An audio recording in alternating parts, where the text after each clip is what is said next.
Aarohi Mehta married Raghav Mehta, believing her life had finally found direction. But within 2 years, that belief turned into a nightmare no one saw coming. At 25, Aarohi was known as quiet and obedient, while Raghav was seen as disciplined and respectable. Then, in a single week, Raghav vanished. Aarohi buried a body by the river, and the nation branded her a killer. 48 hours later, the truth shattered everything when Aarohi came face to face with the man she was accused of murdering, alive, watching, and holding a secret far darker than death. At the age of 25, the woman entered marriage with quiet hopes of stability and respect. She came from a modest background where marriage was seen as a lifelong commitment, not something to question. In the beginning, her husband appeared responsible and protective, earning the trust of her family and community. Soon after the wedding, however, subtle changes began to surface. He controlled how money was spent, questioned her movements, and discouraged her from staying in contact with friends. These actions were presented as concern, but over time, they formed invisible walls around her life. As months passed, the control tightened. She was expected to follow strict routines and justify even the smallest decisions. Any attempt to express independence was met with emotional pressure. Slowly, her world shrank to the boundaries of the house. Her phone usage was monitored, and visits to her parents became rare. Though there were no visible bruises, the weight of constant fear settled deeply into her mind. She learned to remain silent to avoid conflict, convincing herself that endurance was part of marriage. The isolation affected her health. She slept poorly and lost interest in things she once enjoyed. Neighbors noticed she rarely smiled anymore. Her husband's temper grew unpredictable, creating an atmosphere of constant tension. Small mistakes led to long periods of cold behavior that felt more punishing than anger. Despite the growing distress, she did not seek help. Social expectations and shame kept her trapped, believing no one would understand. By the end of the first year, the marriage had become a silent prison. The woman lived in constant anxiety, unsure of what might trigger another wave of control.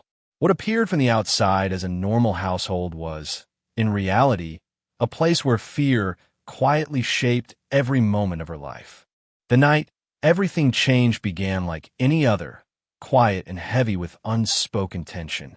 Rain fell steadily, masking sounds and emptying the streets around their house. Inside, the light stayed on long past midnight, yet no movement was seen from outside. By morning, the husband was gone. His phone was switched off, his vehicle remained parked, and there was no message explaining his absence. When neighbors asked questions, the woman appeared distant and exhausted, claiming he had left after a disagreement and would return when ready. As hours turned into a full day, concern slowly spread. The man's family attempted to reach him, but every call failed. The woman remained alone inside the house, refusing visitors and keeping the doors locked. 48 hours later, witnesses noticed her leaving the city in a hired vehicle before sunrise.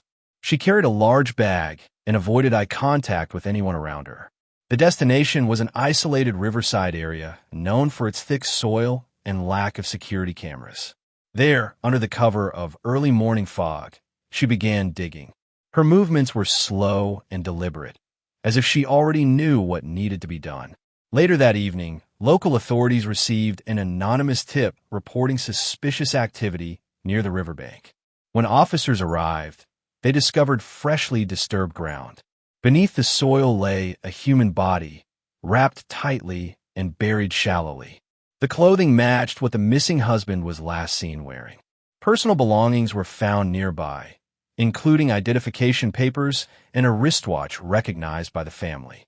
The discovery sent shockwaves through the area. News spread rapidly, and within hours, the case was labeled a brutal domestic crime. The woman was taken into custody without resistance. Her silence during questioning only deepened suspicion, and the scene near the river became the center of a mystery that seemed, at the time, tragically simple.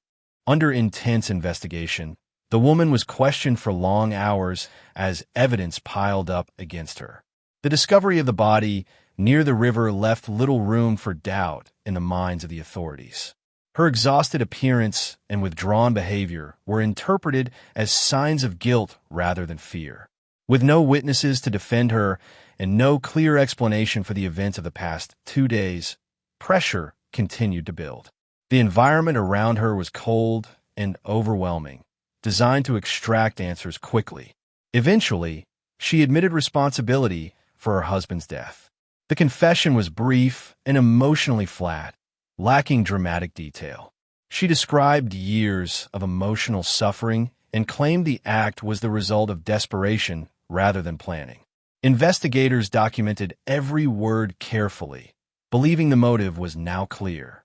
The confession appeared to align with the physical evidence found at the burial site. The case, which had drawn widespread public attention, suddenly seemed complete. Forensic reports supported the early conclusion.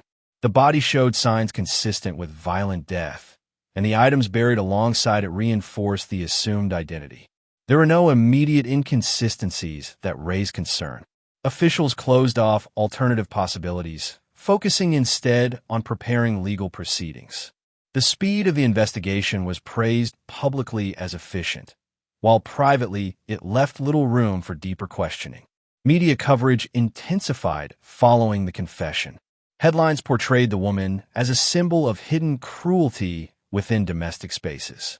Her age became a point of fascination, with commentators questioning how someone so young could commit such an act. Social judgment formed rapidly, replacing uncertainty with anger. Public sympathy disappeared almost overnight.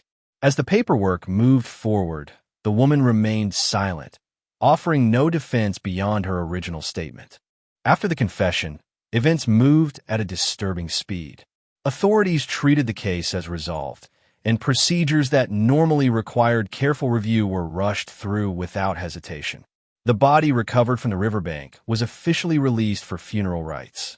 The family, devastated and confused, followed the process with little resistance, trusting the conclusions presented to them. There was no request for further verification and no extended forensic examination ordered beyond the initial reports. The funeral took place quietly, without public attention, yet the emotional weight was heavy. The rituals were completed swiftly, closing what many believed was the final chapter of the man's life. The woman was not present, as she remained in custody, but her absence drew little sympathy. Public opinion had already decided her role in the tragedy. To most observers, the burial confirmed the end of the story. Inside the detention facility, the woman showed no visible emotional reaction to the news of the funeral. She did not cry, protest, or demand legal support. Officials interpreted her silence as emotional numbness caused by guilt. Psychological evaluations were brief and largely procedural. No one questioned whether fear or coercion played a role in her behavior. The system moved forward under the assumption that justice was already served. Paperwork advanced rapidly toward trial. Prosecutors prepared their case with confidence, supported by confession, physical evidence, and public pressure.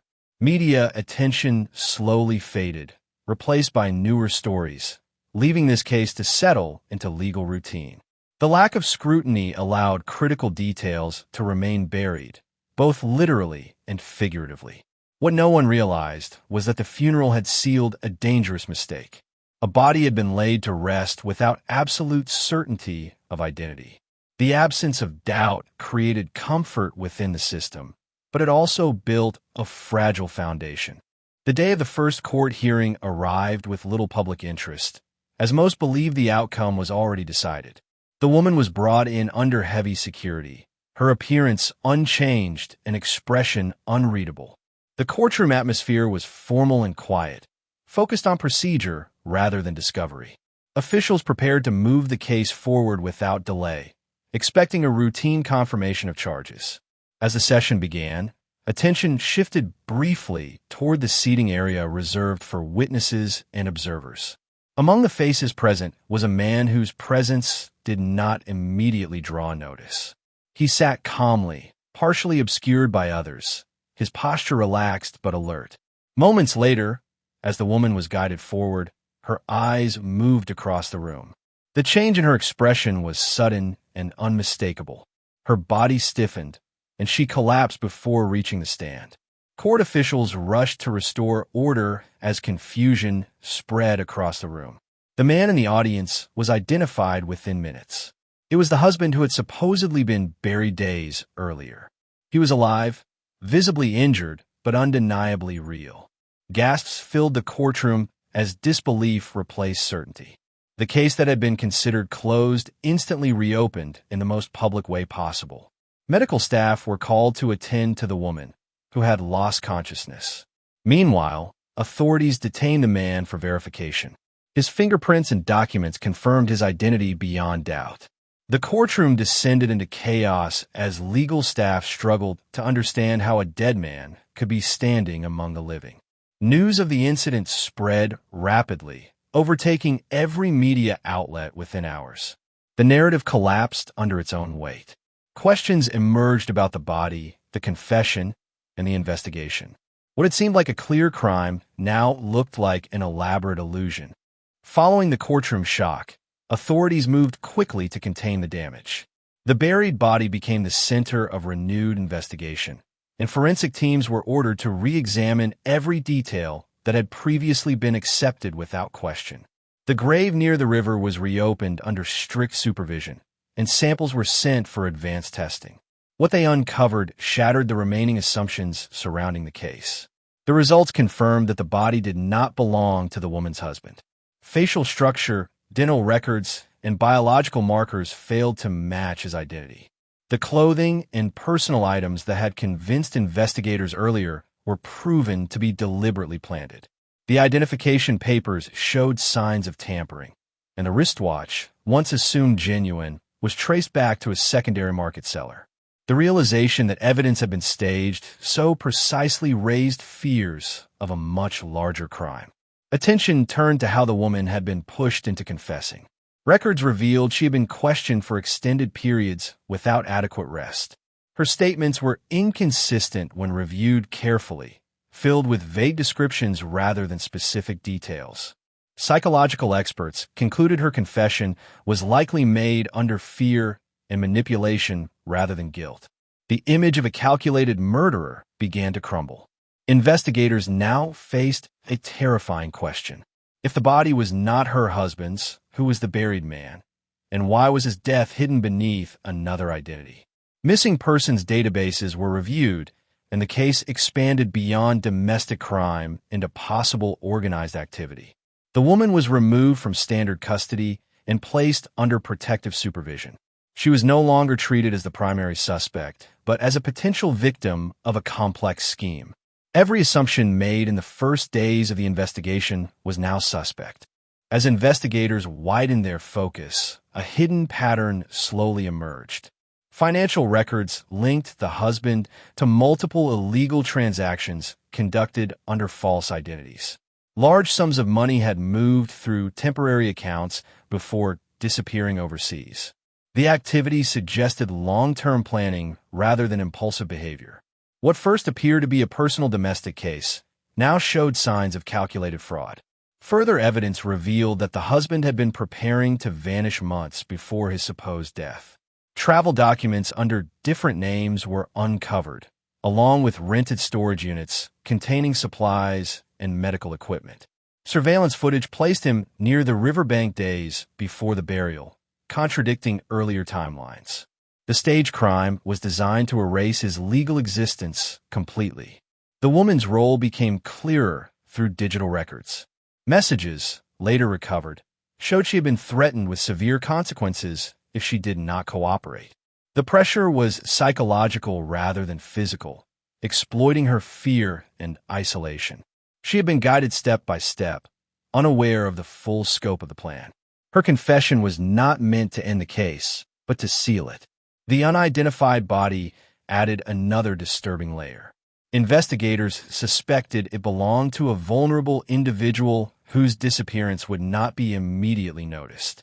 The possibility that the man was a victim of separate crime raised the stakes dramatically. Authorities now treated the case as a multi-level conspiracy involving identity theft and possible murder. As the investigation unfolded, the husband's reappearance in court was revealed to be an accident rather than confidence. Legal obligations had forced him to attend, exposing him to public view before the plan was complete. That single mistake destroyed months of preparation. The truth formed a chilling conclusion. The crime was never about passion or revenge. It was about disappearance. With the full scope of the conspiracy finally exposed, the case entered its final and most revealing stage. The woman was formally cleared of murder charges after evidence confirmed she had acted under extreme psychological pressure. Legal authorities acknowledged critical failures in the early investigation, admitting that haste and assumption had nearly destroyed an innocent life. She was relocated to a secure environment, away from public attention, as her safety remained uncertain. The husband was taken into custody and charged with multiple serious crimes, including fraud, identity manipulation, obstruction of justice, and involvement in an unidentified death. His carefully constructed plan to erase himself collapsed under forensic scrutiny and digital tracking. Every step he had taken to disappear left a trace, and those traces now formed an unbreakable chain of evidence against him. Efforts continued to identify the buried body. Investigators worked with missing persons units and humanitarian organizations to restore the victim's identity and dignity.